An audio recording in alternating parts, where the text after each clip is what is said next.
저도 이제 코로나 이전에는 그 쿠팡을 안 썼거든요. 쿠팡을 안 썼습니다.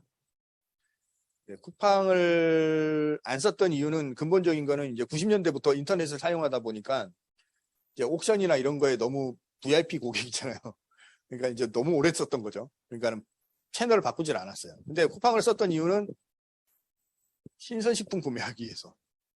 신선식품 구매해서 쓰죠. 그러면 어떻게 돼요? 코로나 이전에 2019년도까지 이제 퇴근 때가 되면 집에서 연락 오게 오죠. 뭐뭐뭐 사와 달라고. 그러면 이제 들렸다 가야 되죠, 마트를 들렸다가 이제 사고 가야 돼요. 근데 코로나 이후에는 어떻게 돼요? 뭘 사오라는 얘기를 안 해요. 쿠팡에 시키면 되니까. 마켓컬리에 시키든지. 저도 뭐뭐가 필요하다고 얘기를 들으면 어떻게 해요? 사러 안 가요. 쿠팡에 시키든지. 그럼 사러 갈 때는 언제 사러 가요? 시간적 여유가 있을 때. 시간적 여유가 있을 때 사러 가죠. 예. 이게 바뀌어버렸어요. 바뀌어버려서 지금 당장 급하지 않은 것들. 내가 오늘 퇴근할 때 사고 와서 저녁에 꼭 먹어야 될 거. 이거 아닌 경우에는 저도 마트 안 가게 되더라고요. 시키게 돼요. 예, 굳이. 예. 요즘에는 너무 잘 나오죠. 수박도. 썰어갖고, 팩에 담아갖고 이렇게 배달해 주죠. 예. 그러니까는 이제 굳이 마트 갈 일이 줄어들어 버리죠. 자, 이렇게 그 소비 패턴이 변화를 한 거죠. 그러니까 거의 우리의 삶이 이 최소한 구매, 소비 행동에서는 온라인과 오프라인이 내가 선택적으로 하는 걸로 이제 변화를 한 겁니다.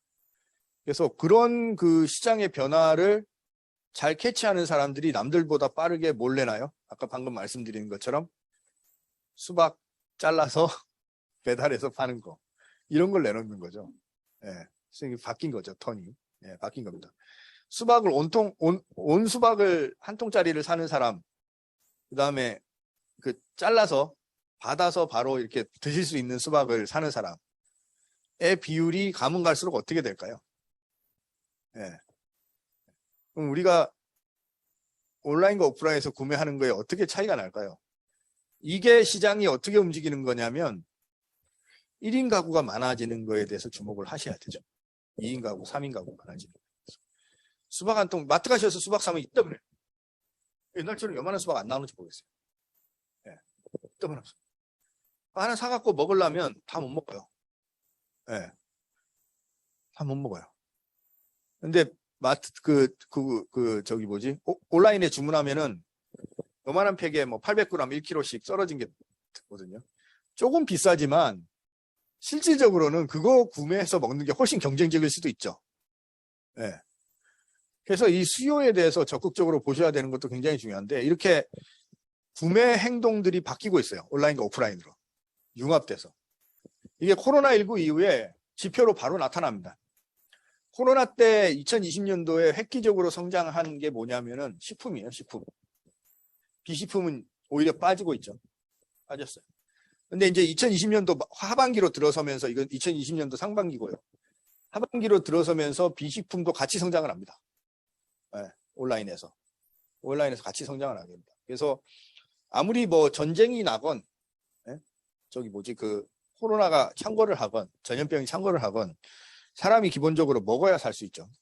네, 먹어야 살 수 있습니다. 그렇기 때문에 이 가장 기본적인 먹는 거에 대해서는 온라인에서 폭발적으로 성장을 하게 됐다. 이렇게 말씀을 드릴 수 있겠어요.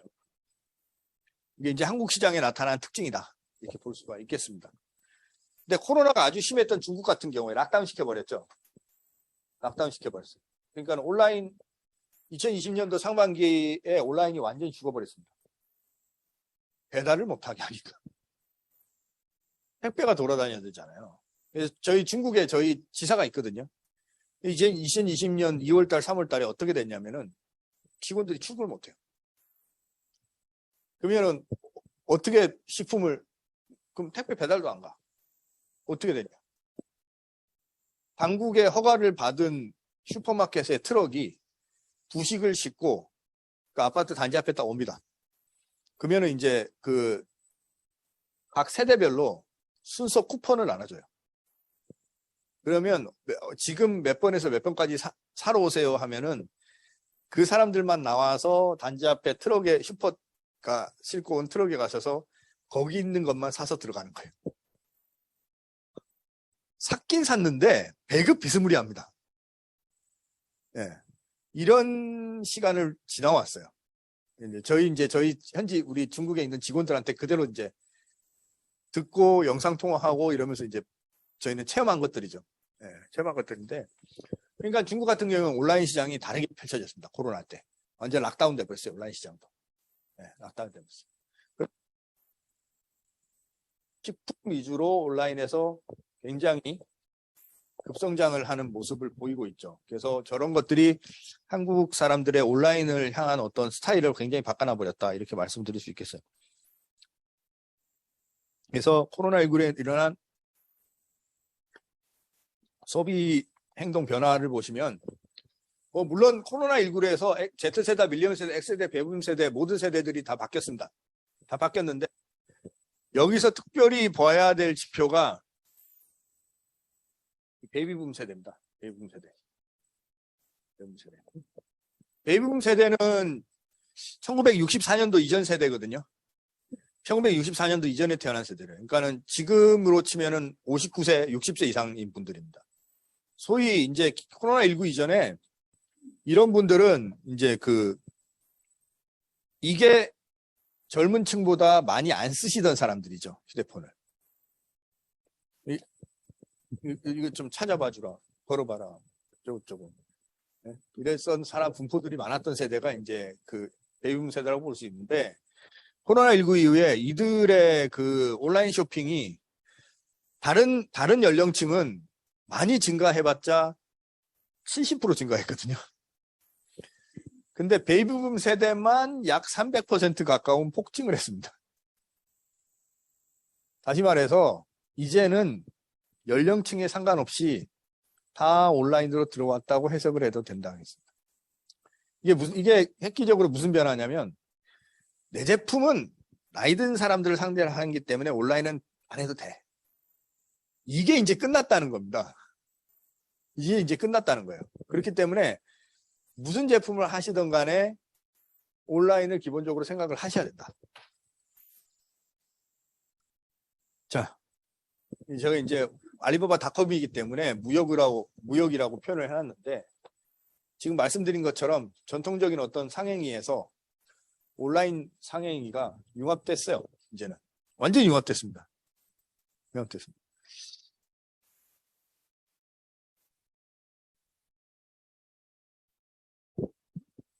예전에는 온라인이 아니면은 이 직업으로 어떻게 먹고 살 수 있을까? 아니면 이 직업을 내가 발전을 계속 할 수 있을까에 대한 물음표가 많은 직업들이 있었어요. 지금 바뀌었어요. 예술가 영역이 굉장히 온라인 때문에 살아나고 있습니다. 예술가 영역. 옛날에 음대를 나오면, 내가 음대를 나와서 색소폰을 전공을 했어요. 네. 그러면은 어떻게 돼요? 레슨을 다니는 대로 돈을 벌었어요. 레슨을. 그럼 하루에 레슨을 3명밖에 못 해. 네. 그러면 한 달 내도록 돌아다녀도 내가 그러니까 시간당 비싸게 받을지라도 내가 벌을 수 있는 한 달의 인컴은 맥시멈이 있었습니다. 맥시멈이 있었어요. 근데 온라인으로 전환되면서 이 맥시멈이 없어졌어요. 물론 온라인이기 때문에 맨투맨으로 받는 것보다는 레슨비를 작게 받죠. 맨투맨으로 해서 한 시간에 10만 원씩 받아. 나 대구 시향 출신이고, 나 어디서 했고, 나 어디 유학 갔다 왔고, 그래. 그러니까는 어떻게 돼요? 나 한 시간에 10만 원. 하루에 저기 입시생들 다니면 그러면 하루에 한 40만 원 벌 수 있어. 1년 한 달 내도록 돌아다니면 5천짜리. 이런 친구들이 진짜 많았거든요. 음악적으로는. 음악적으로 많았어요. 근데 그 친구들이 어때요? 코로나 때 빨리 온라인에 눈뜬 친구들 어때요? 한 시간에 10,000원. 10만 원 다운시켰어. 10만 원짜리에서 10,000원짜리로 다운시켰어. 대신에 온라인으로 하는 거기 때문에 10명이 들어도 되고 100명이 들어도 되는. 그러면 내가 수강생을 100명을 모으면 옛날에는 어떻게 돼요? 1시간에 10만 원. 그 이상 벌 수가 없어요. 내가 100명을 모으면 1시간에 10,000원이지만 100만 원. 내가 벌 수 있는 게 한 달에 최대 1,000만 원이었던 게 1억 이상으로 뻥 뛰어버립니다. 온라인이 가져온 굉장히 큰 변화입니다. 제가 음악계를 그냥 하나로 예를 들어서 이렇게 사례를 들었는데 이미 교육시장은 온라인으로 굉장히 들어와 있었잖아요. 그 인강 뭐 이런 것들이 굉장히 표준으로 많이 들었는데 이게 과외하고 융합을 시켜버린 거죠, 이제 온라인으로. 그래서 온라인 이후에 학습에 대한 시장이 더 커져 버렸습니다. 근데 그것만 그랬을까요? 그러니까 지금 이커머스 사업을 한다는 것 자체를 내가 물건을 여기서 꼭 팔아야 돼라는 걸로 지금 정의를 내리시면 안 된다는 이야기를 제가 예를 들어가면서 설명을 드리는 거예요. 이커머스 사업을 한다는 거는 눈에 보이는 제품을 파는 것만이 이커머스 아니죠. 무형의 것을 파는 것도 있고. 내가